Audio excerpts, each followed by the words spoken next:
Alan Knapp. I'm with BASF's Manufacturing Execution Systems Group for North America, based in Geismar, Louisiana.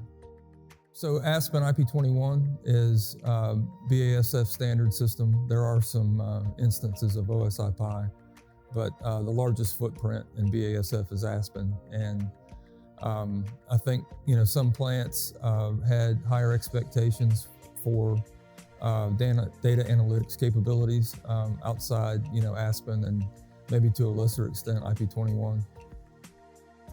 My responsibility falls mainly to sort of maintaining TrendMiner under the hood.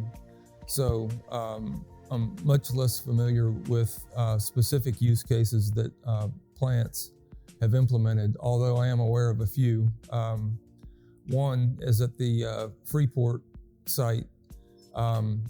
It was decided, I think largely due to TrendMiner being a common platform across multiple units in the plant, that utilities usage statistics for things like natural gas, steam, fuel, nitrogen, those things would be communicated to the other plants in the TrendMiner environment. So the utilities plants developed a series of dashboards that were distributed to the other plants, and that is the communication means, so that the user plants can look and see and rationalize the data that utilities is providing to them.